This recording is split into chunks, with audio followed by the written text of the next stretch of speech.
अस्सलाम वालेकुम, मैं हूँ दिल इम्तियाज़ और आप देख रहे हैं तख्ती ऑनलाइन।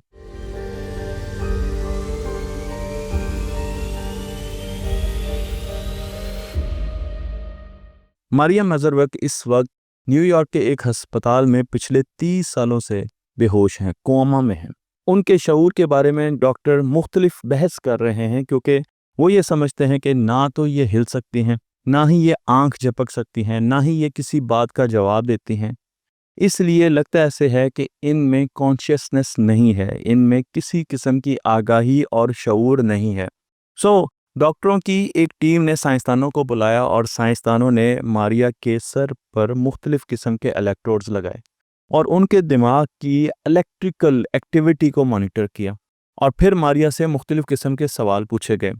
साइंसदान ये जानकर हैरान रह गए कि जब भी कोई मुख्तलिफ सवाल किया जाता था तो मारिया के मुख्तलिफ हिस्सों में एक्टिविटी होती थी। यानी ऐसा नहीं है कि हर सवाल में एक ही जगह पर एक्टिविटी हो रही हो। लगता ऐसे था कि शायद मारिया उन सवालों को पहचान रही है। इसका मतलब यह है कि शायद मारिया के पास अभी भी शऊर बाकी है, कॉन्शियसनेस मौजूद है। लेकिन शऊर की तारीफ क्या होगी? शऊर के बारे में साइंसदान इस वक्त बहुत ज़्यादा रिसर्च कर रहे हैं और उनका ये ख्याल है कि शऊर आगाही है। किस चीज़ की आगाही? हमारे एहसासात की, हमारे जज्बात की, हमारी इर्द गिर्द की आगाही। जब हम कलर्स को देखते हैं, जब हम चीज़ों को सूंघते हैं, जब चीज़ों को छूते हैं, ये वो सारी आगाही है जो मिलकर हमारे शऊर को बनाती है। लेकिन जब हम दिमाग के अंदर देखते हैं तो हमें सेल्स नज़र आते हैं, केमिकल्स नज़र आते हैं, इलेक्ट्रिकल सिग्नल नज़र आते हैं। हमें कोई ऐसी जगह नहीं मिलती जहां हम पिन पॉइंट कर सके कि ये वो हिस्सा है जहां पर शऊर तरतीब देता है। आखिर शऊर है क्या और क्या हम इसे कभी ढूंढ सकेंगे? हम दिल की धड़कनों को तो पहचान लेते हैं, हम किसी भी ऑर्गन के फंक्शन को बड़े अच्छे तरीके से बयान कर सकते हैं, लेकिन दिमाग की शऊरी हालत को अब भी साइंसदान मुकम्मल तरीके से नहीं समझ सके। कॉन्शियसनेस की वजाहत के लिए मुख्तलिफ किस्म की मिसालें दी जाती हैं और लोगों को बताया जाता है कि फ़र्ज़ कीजिए आप एक ऑर्केस्ट्रा में हैं और ऑर्केस्ट्रा में 100 म्यूजिशियंस म्यूज़िक वायलिन कोई बजा रहा है, कोई गिटार बजा रहे हैं, लेकिन जो पूरी एक आवाज़ आप तक पहुंच रही है वो बहुत ही खूबसूरत है। आप उसे समझ भी सकते हैं, आप उसे महसूस भी कर सकते हैं और आप आगाह भी हैं, अवेयरनेस भी है आपको। बिल्कुल इसी तरीके से शऊर है जिसमें मुख्तलिफ किस्म के हिस्से दिमाग के अपना अपना साज बजा रहे हैं और हम ये समझते हैं कि एक दिन हम शऊर को पा लेंगे, हम उसे समझ जाएंगे। तो सबसे पहले हम शऊर की इकाई की बात करते हैं कि आखिर शऊर के यूनिट्स क्या हैं। मैं आपको लेकर चलता हूँ शऊर के यूनिट्स की तरफ, जिसे क्वालिया कहा जाता है। इसका मतलब यह है कि जब आप अपनी किसी भी जज्बात के साथ, अपनी किसी सोच के साथ इंटरेक्ट करते हैं तो उस वक्त जो आपके दिमाग की एक्टिविटी होती है, वो जो फीलिंग की वजह से, उसे क्वालिया कहा जाता है। साइकोलॉजिस्ट और न्यूरोसाइंटिस्ट क्वालिया का नाम इसे देते हैं। फ़र्ज़ कीजिए आप एक लाल टमाटर को देख रहे हैं। आप लाल टमाटर को कैसे देख सकते हैं? क्योंकि सूरज से आने वाली रोशनी उस पर पड़ रही है और 660 नैनोमीटर के करीब जो रोशनी है वो रिफ्लेक्ट होकर आपकी आंखों तक आ रही है। टमाटर बाकी सारी रोशनी को या तो जज्ब कर देता है या स्कैटर कर देता है, लेकिन ये वो रोशनी है जो कि सबसे ज़्यादा वापस भेजी जाती है और वो हमें नज़र आती है और फिर हम उस वेवलेंथ को देखते हुए हमें एहसास होता है कि टमाटर लाल है।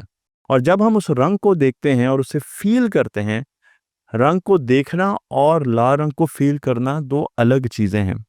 मैं आपको लेकर चलता हूँ क्वालिया की तरफ, जिसे साइंसदान कुछ यूं बयान करते हैं कि रंग की आगाही होना, आवाज़ की आगाही होना, छूने की आगाही होना, टेस्ट की आगाही होना, ये वो सारी चीज़ें हैं जो कि हमारे दिमाग में शऊर को जन्म देती हैं। शऊर के बारे में 3 बड़ी थेरीज़ हैं जो कि बहुत मुख्तसर हम आसानी से यहाँ पर डिस्कस करेंगे। पहली थेरी है जो कि हम बयान करते आए हैं और उसे हाई ऑर्डर थेरी कहा जाता है। इस थेरी में आपके दिमाग में मुख्तलिफ किस्म की सोच, फ़िक्र, उसकी लड़ियाँ मौजूद होती हैं। लेकिन आप किस पर अपनी रोशनी डालते हैं, किस फ़िक्र को आप पिक करते हैं, आपका फ्रंटल लोब किस रोशनी को पिक करता है, वो आपके दिमाग पर छा जाती है। जिस तरीके से आप टमाटर को देख रहे हैं और उसका रंग तो आ रहा है, लेकिन फिर आप सोच भी रहे हैं कि ये लाल रंग का है, तो अपनी मेटा थिंकिंग की तरफ जाना, यानी कि सोचने के बारे में सोचना। इसे इस थ्योरी में हाई ऑर्डर थिंकिंग कहा जाता है। इससे बिल्कुल मिलती जुलती ही एक और थ्योरी है जिसे हम ग्लोबल वर्क स्पेस थ्योरी कहते हैं। इसका मतलब ये है कि वो सोच जो हमारे स्टेज पर सामने आ जाती है। पहले हमारे पास रोशनी थी तो हम किसी भी सोच पर डाल देते हैं। अब ये कहती है कि हमारा एक स्टेज है, हमारे दिमाग में एक स्टेज है, उसमें मेमोरी भी मौजूद है, उसमें टेंशन भी है, उसमें थिंकिंग भी है। एक पूरा स्टेज, एक नेटवर्क है दिमाग के मुख्तलिफ हिस्सों का जो कि आपस में कनेक्टेड हैं। और जब कोई सोच, कोई थिंकिंग, कोई इमोशन उस जगह पर आ जाता है तो वो फौरन पूरे दिमाग पर हावी हो जाता है और हम उसके बारे में सोचना शुरू कर देते हैं। जबकि तीसरी जो थ्योरी है वो प्रेडिक्टिव प्रोसेसिंग है। वो ये कहती है कि दुनिया बहुत ज़्यादा कॉम्प्लेक्स है और जब हम दुनिया की तरफ देखते हैं तो हम सारी इन्फॉर्मेशन अपने कानों और आंखों से नहीं ले सकते। तो जो चीज़ें मिसिंग होती है दिमाग उसे एस्टिमेट करके उसका अंदाज़ा वहाँ पर लगा देता है। मसलन अगर मैं सामने की दीवार को देख रहा हूँ और मुझे नज़र आ रहा है कि ये दीवार क्रीम कलर की है, तो मेरा दिमाग अपने आप जो पूरी लेंथ है दीवार की उसे क्रीम कर देगा, हालांकि मैं बहुत से कम हिस्से को फोकस कर पा रहा हूँ। शऊर को जानने के लिए हमें हार्डवेयर के बारे में, दिमाग के बारे में जानना भी होगा। इस पर बहुत से प्रोजेक्ट्स किए गए हैं जिसमें काबिल ज़िक्र ह्यूमन ब्रेन प्रोजेक्ट है। $1 अरब का ये प्रोजेक्ट 2013 से 2023 तक किया गया। इसमें 16 मुल्कों के लोगों ने हिस्सा लिया, साइंसदानों ने हिस्सा लिया। 500 साइंसदान आपस में कोलैबोरेशन करते रहे और उनका एक ही मकसद था कि हमने 86 अरब न्यूरॉन्स का मैप बनाना है, हमने स्ट्रक्चर बनाना है। इस प्रोजेक्ट के कंप्लीट होने के करीब करीब 2022 में मॉर्टन जो कि डेनमार्क से ताल्लुक़ रखते हैं और गुस्तावो डेको जो कि इटली से ताल्लुक़ रखते हैं, उन्होंने दिमाग के 1000 से ज़्यादा स्कैन्स को दोबारा मैप किया और फिर उसके अंदर इंफॉर्मेशन और एनर्जी का फ़्लो देखा। यानी जब हम किसी से बात करते हैं तो हमारे दिमाग के अंदर इंफॉर्मेशन कैसे फ़्लो होती है और एनर्जी कैसे फ़्लो होती है। उन्होंने हमें बताया कि दिमाग के अंदर जो इंफॉर्मेशन है वो क्योटिकली, रैंडमली फ़्लो होती है। बिल्कुल ऐसे ही जैसे आप किसी प्याली में रंग डालें और फिर उसको देखें तो वो रैंडमली डिस्पर्स हो रहा होता है, बिल्कुल इसी तरीके से इंफॉर्मेशन फ़्लो होती है। लेकिन जब एक आदमी कॉन्शियस होता है, जाग रहा होता है, तो उसकी इंफॉर्मेशन ज़्यादा दूर तक जाती है और उसमें जो रैंडमनेस होती है वो कम होती है, ज़्यादा दूर तक जाती है और उसमें जो रैंडमनेस होती है, क्योटिक बिहेवियर होता है, वो कम होता है। लेकिन जब कोई आदमी कोमा में होता है, सब वो कॉन्शियस नहीं होता, अनकॉन्शियस होता है, तो उसका जो फ्लो है वो दिमाग में ज़्यादा न्यूरॉन्स तक नहीं जाता, वो कम हिस्से तक जाता है, लेकिन वो बहुत ज़्यादा क्योटिक होता है, बहुत ज़्यादा रैंडम होता है। और अगर हम नींद की बात करें तो नींद में जो इन्फॉर्मेशन है वो ना तो बहुत ज़्यादा दूर तक जाती है और ना ही वो बहुत ज़्यादा क्योटिक होती है। तो नींद एक बिल्कुल डिफरेंट स्टेट के तौर पर सामने आई। तो अब हमारे पास 3 स्टेट्स आ चुकी हैं जो कि हमें ये बता सकते हैं कि क्या ये आदमी जाग रहा है, क्या ये आदमी सोया हुआ है। इसका शऊर हमें उसके शऊर की इंटेंसिटी के बारे में बता सकते हैं या ये कोमा में है। फिर एक और प्रोजेक्ट किया गया और ये बहुत बड़ा प्रोजेक्ट है जिसमें 3D PLI पिक्चर्स बनाई गई। ये प्रोजेक्ट जर्मन फिजिसिस्ट मार्कस एक्सर ने किया और इससे पहले दिमाग को मुख्तलिफ हिस्सों में, स्लाइसेस में बांटा गया। तो आप एक ब्रेड की तरह दिमाग को मुख्तलिफ हिस्सों में, पतले पतले हिस्सों में बांटेंगे। 2000 से ज़्यादा स्लाइसेस किए गए इंसान के दिमाग के। मुर्दा लोगों का दिमाग लिया गया, उसके स्लाइसेस किए गए।